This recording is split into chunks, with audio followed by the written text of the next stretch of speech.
How are you? I'm good. I'm happy. You know that this is the most intimidating interview I have done yet so far. Intimidating? Pray tell why. That smile says it all. Come on, man. Come on. I'm just me. I'm drawn. Generally, I'm drawn to stories about people and about human beings coping with being human and being flawed and having heartbreak and great heartbreak, great joy, and it's part of the human experience. And when I come across a piece that accurately and and and quintessentially captures the human experience, I want to be involved. I want to be part of it because for me, it's the most exciting part of filmmaking is to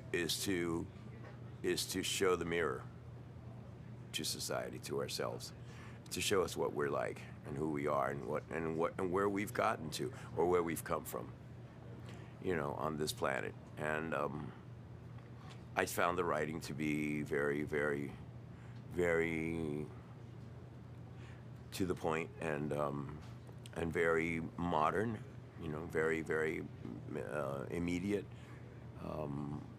believable, and the character, my character. Well, we'll get to that question, I guess. We'll get to it right now. Daddy. Describe the character of Yeah. Rudolf Corso. Well, I'm a guy who's really failed, in a sense, in my own eyes, at being a husband, because my mate fell apart. And although it wasn't my fault, it's enough to make anybody feel like a failure. If you can't save somebody, and I can relate to this, if you can't save someone that you have a lot of hopes for and that you put a lot of investment in,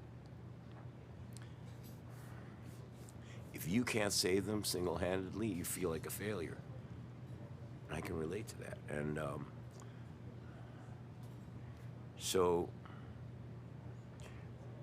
what happens after that? I fail as a husband, as a mate, and ultimately fail as a father, because my daughters, well, one of them's gone, one of them dies, and the other one I can't take care of, basically. And I think that it's a challenge.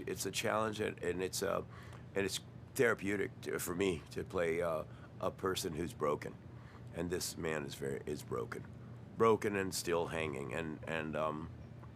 And gosh, I mean, the world is full of people who are walking around broken, crippled, and so I think the writing accurately portrays that. And it's nice to be. It's nice that it's not overdrawn, overwritten. There's no cliche in the portrait of this broken man. It's really, really subtle. Everything's very subtle, and the director helps us with that. She makes sure that there's nothing that's overstated. It's all very, very, very. There's a lot of secrets, a lot of stuff that's not revealed until it can't help but be revealed. Christina also happens to be very, very. She really knows this story, and she really knows these people.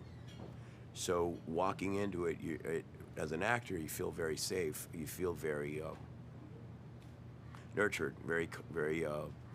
You're given really, really very, very strong support for the emotion and the emotional life of the character. Also, her personality, her is very. It's very.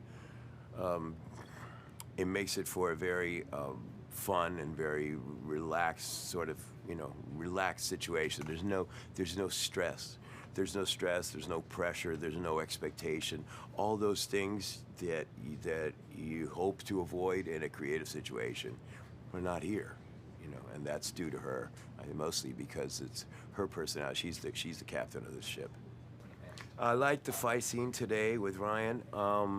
Because Ryan's very open and very flexible actor. Doesn't have preconceived ideas about what something should be, so it's wide open, which is really cool. We just met today. He's a strong actor, and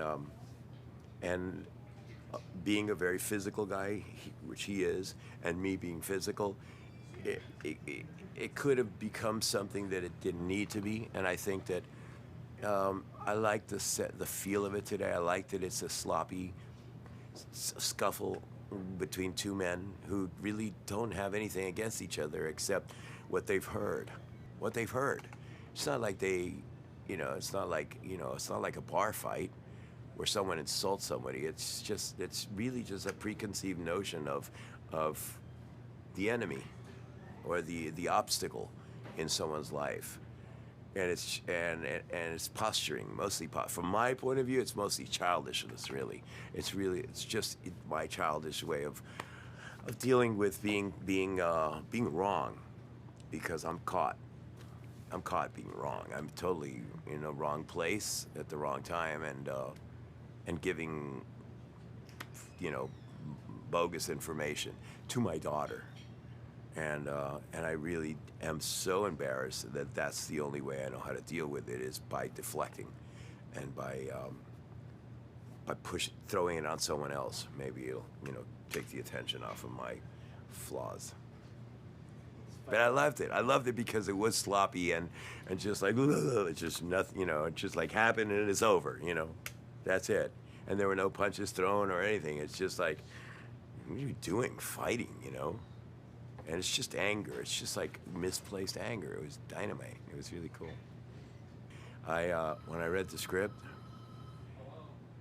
script, I could only like hope. I didn't even have an idea of, and this is true. I didn't know who was cast, and I was and I obviously as an actor, you go through the people that you've known and that you admire, because I do watch who's out there, and I do work with actors, and the ones that impact you with their work and with their with their talent, their humanity, you make a note of, but obviously I had never seen her, and obviously I really hadn't seen anyone who could fill that role.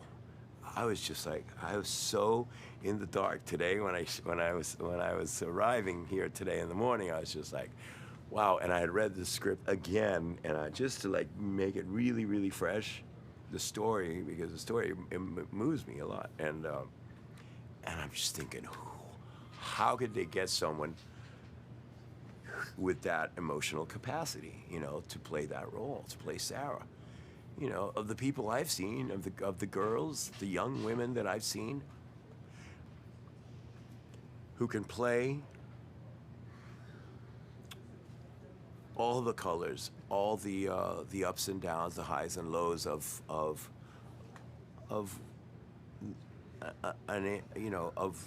a person with issues, with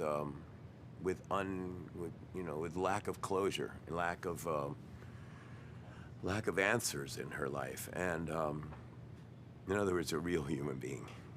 And so when I met Tam, wow, I saw her the first few takes that we did, the first few like rehearsals, and then her takes when she gets going, it's just so powerful. I'm like, it's almost like you're almost thrown.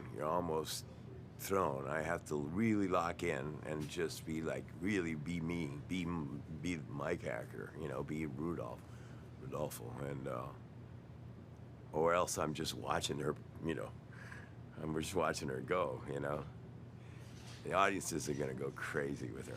The critics are gonna go crazy, too. Thank you, Steven. Oh, thanks.